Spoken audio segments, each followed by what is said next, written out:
Welcome back, you filthy exiles. So I started with a video where I was playing with Molten Strike yesterday, and I don't know, it just didn't feel anywhere near as good as where I got to with this. But basically, we are playing around with what I am calling like Fangs of Frost WitchHunter, which is pretty much what it is. Anyway, we're playing with Fangs of Frost. Moral of the story.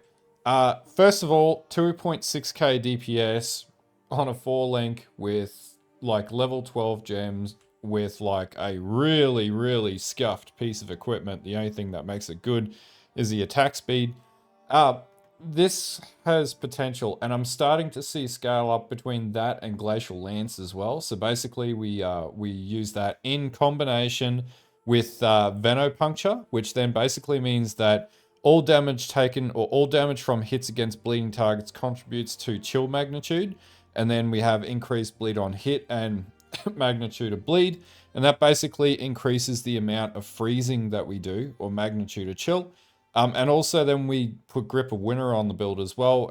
At this stage, I think this is probably going to be the best in slot for like gloves, but we'll have to play with that. And then that means we can then synergize, for example, these bleed nodes here, which no one really uses, but critical bleeding effect, and basically perfectly balanced knife. So we'll eventually spec into that, which gives us 30% flat critical strike chance.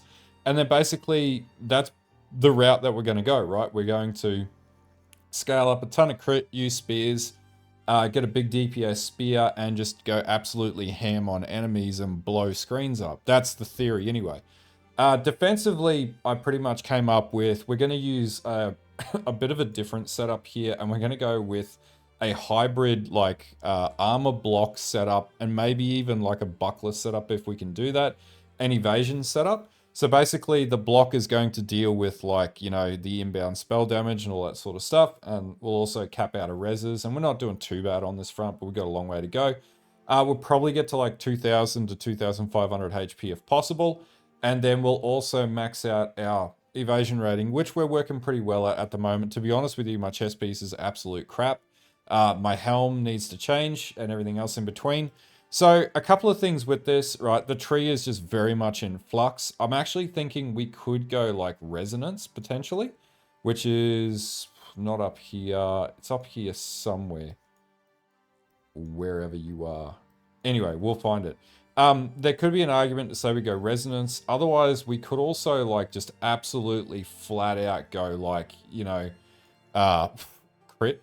And just like, we've got crit nodes everywhere here. We've got crit nodes down here. We've got attack speed down here. We got crit here. We got crit here. We got crit here. We got like crit, I think, there. We got crit up here. We got crit coming everywhere, right? Just there's so much crit that I can't keep track of all the crit. So basically, we could go the crit route and just like go face peeling levels of crit. And I'm thinking that might actually be a really good avenue with this build. And then we just do stupid amounts of damage. Now, some other synergies that we got going on is the old Herald of Ice setup using the porcelain ring. I don't know if this is effective yet, but I'm going to work with this. This is looking okay damage-wise, so this is buffing me up. So, like, the other thing is we've got no pen on the build at the moment, so I'm looking at potentially using the Pandemonius as well. Though having an amulet with spirit's pretty good because we have a fair few auras running. And adding like attrition or maybe even Trinity and resonance stacking could be really good on this setup. So I need to have a think about that.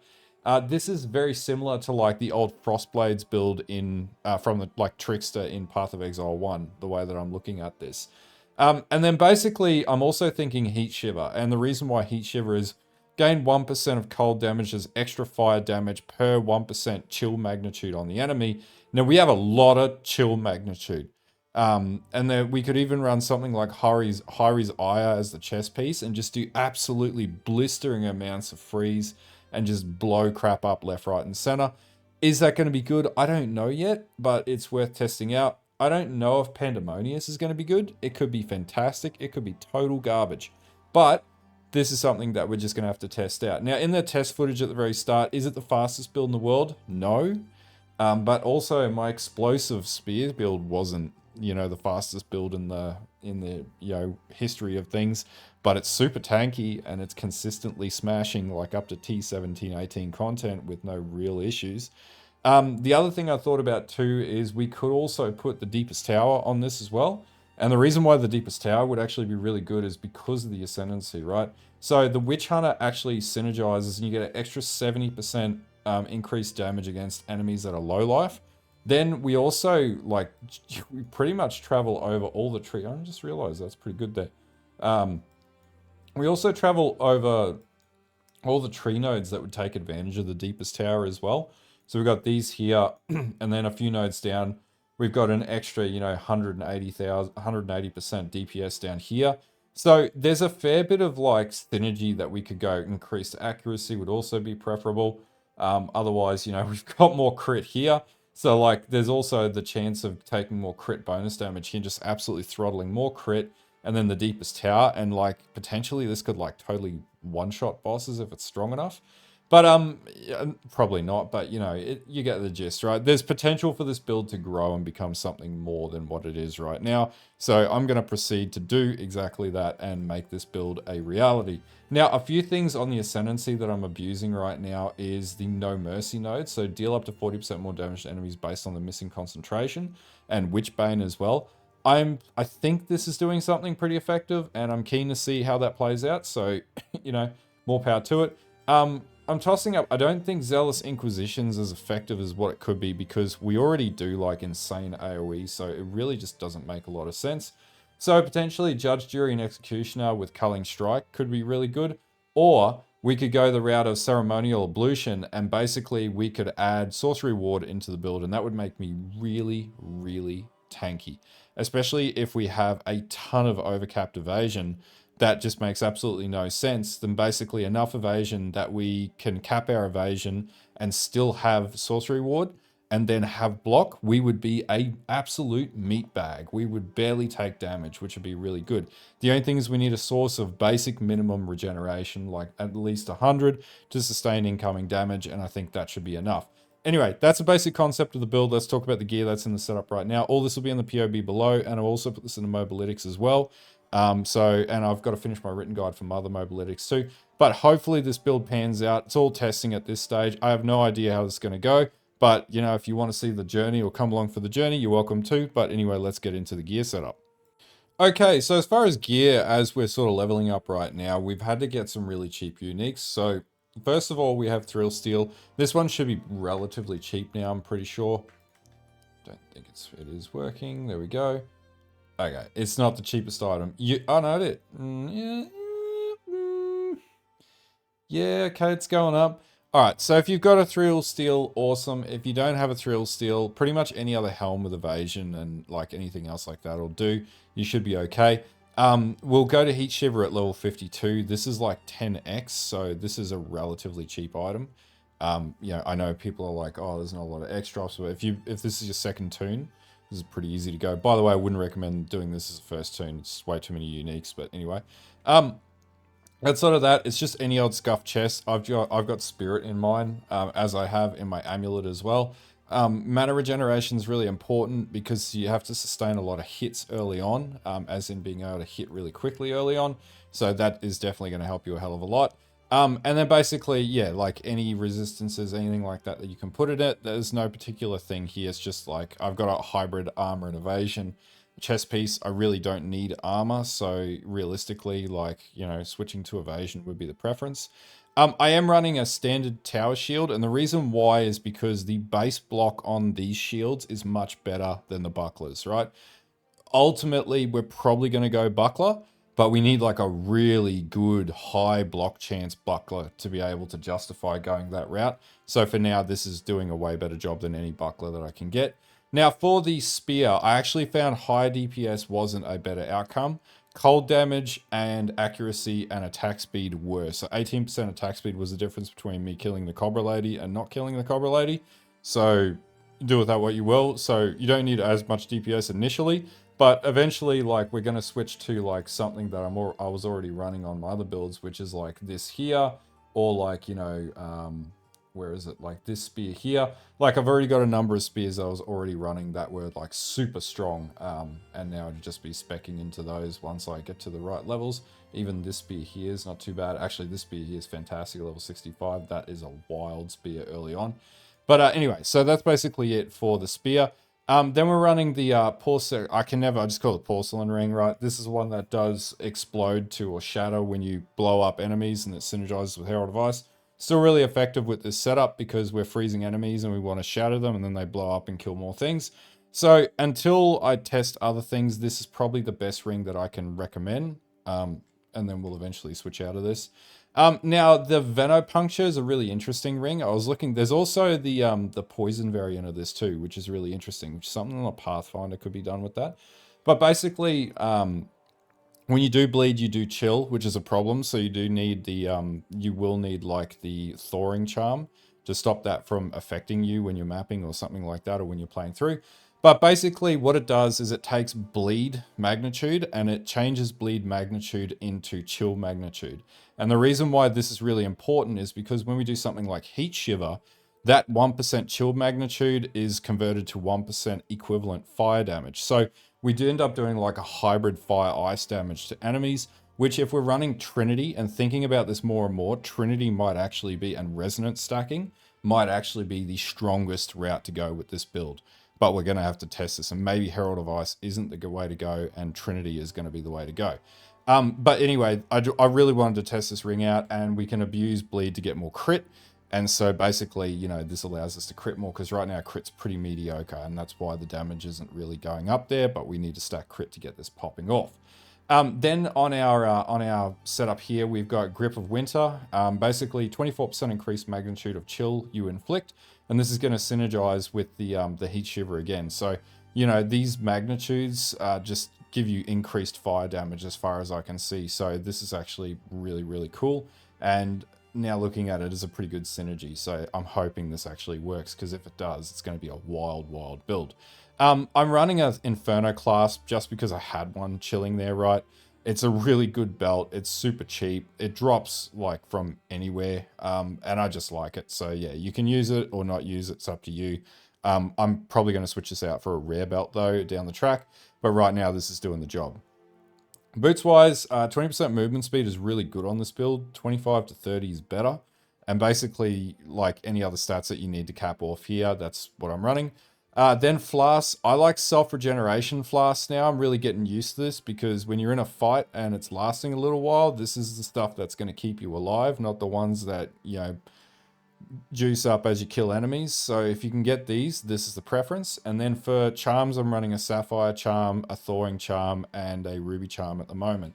And that's basically it for gear. So, you know, I've done both my first 2 Ascendancy points with this so far, and I've done the Trial of Chaos like it was nothing. Like, Trial of Chaos was so easy with this. So it does output the damage and the masses, and I was able to just nuke the boss and everything like that. So I'm hoping this scales up as I go. So yeah, I can do the next Ascendancy trial and so on and so on. But yeah, it is running pretty well. Now we are going to test the Heat Shiver and the Pandemonious as well to see how that fares, but I'm not too sure. Maybe rare items with like plus prod or something like that could be better, but we're just going to have to see how we go. Okay, so as far as the skill setups, we're running Wind Dancer, Untouchable. This is just giving us hopefully increased evasion. Bludgeon for knockback and Wind Wave. This is all just like when you do get stunned, you then like trigger Wind Wave and push enemies back. So basically the idea is when your Wind Dancer breaks, then basically enemies get pushed back so you don't get absolutely mobbed. Then Fangs of Frost, we're running as our main like attack skill with Martial Tempo, Cold Infusion, and Close Combat. We have Cull the Weak in there because, you know, it's a really good skill.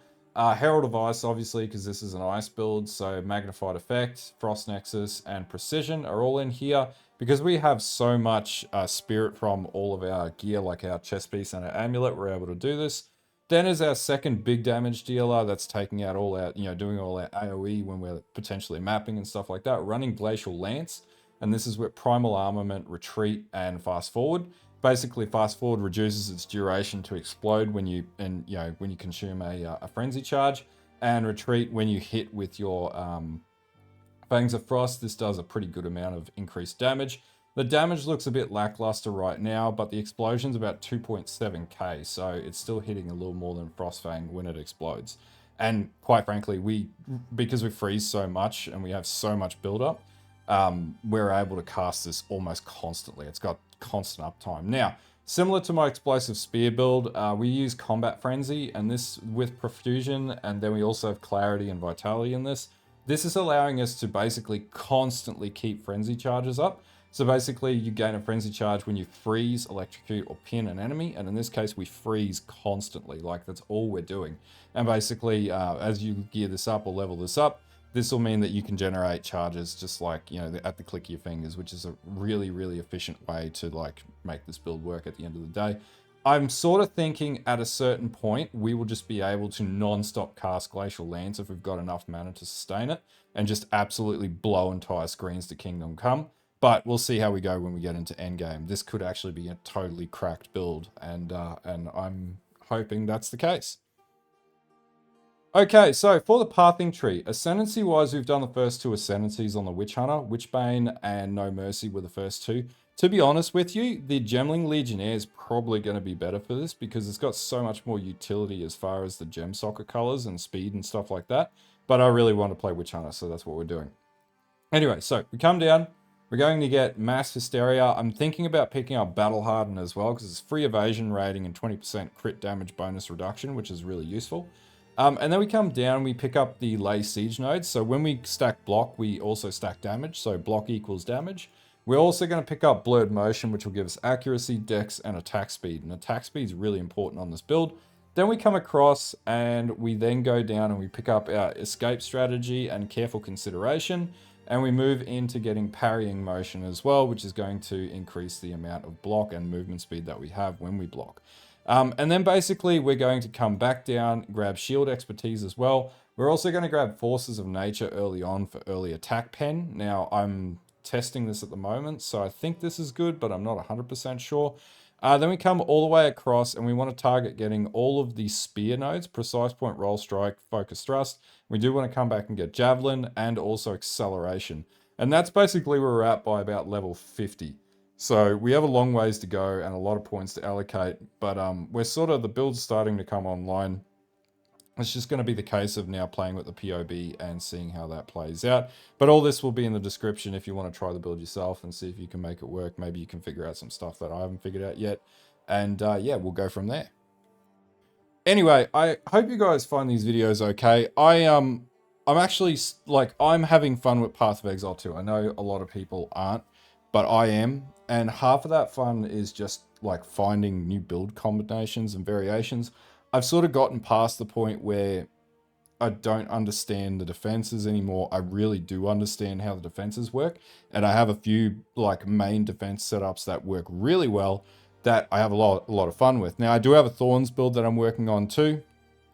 There was another creator that came up with some fantastic iterations of that, and I ended up finding a really good POB for the Smith, and I'm just going to make an absolute face tank like meat bag out of that as well. So that'll be another video that's coming up in the not too distant future. It's just a time thing, but I really got distracted with this and I want to finish this one first and see if I can get this build up into T15, 16, 17, 18 maps and then scale it up, same as what I did with the explosive spears build. What I sort of want to say when it comes to builds is, like, you know, I think there's a misconception with builds in Path of Exile 2 that they should all, like, 3-hit bosses. They really shouldn't. And a lot of those mechanics tend to be like either a skill that needs to be balanced or a skill that has a broken interaction that hasn't been identified yet. And I'd sort of say, like, the builds that make sense to me in this game are builds like this that you can take and scale up. Explosive Spear. There's a bunch of other, like, Beera's build's amazing, and I'm going to put that in a curation hopefully later on. The Thorns build's amazing. It's not like, it's insane, but, like, it's a really cool insane. And, like, this one's balanced. It has defense, it has offense, building that we're going into crit and stuff like that. And is it going to be able to, like, 3-hit a boss in an insane, like, 2-second window? Probably not. Probably never will. But does it mean that you can sustain a fight for, like, a minute or so against a pinnacle boss? Yeah, and you can scale that build up based on gearing it up and everything. This is very much how many builds in Path of Exile 1 work. In particular, like, delve builds and stuff like that all work like this. And I had to change my approach back to how I approach Path of Exile 1 to be able to start working with skills like this and getting the hard to work skills to actually work that, you know, are probably going to get buffed. If anything, all this stuff that I'm playing with now could potentially get buffed because it probably is undertuned. And maybe the end game is 3 hitting bosses. And, you know, if this gets tuned up to that, then we're laughing at the end of the day. That being said, though, I'm having a lot of fun leveling this up. It's just really cool. Like, I like blowing whole screens up with ice spears and stuff like that. So this is really dope. But yeah, if you like this type of video and these types of build concepts and whatnot, don't forget to follow the channel and drop a like and a sub and whatnot. And anyway, I'll see you guys later on, and hopefully in a part 2 that's coming out in the not too distant future.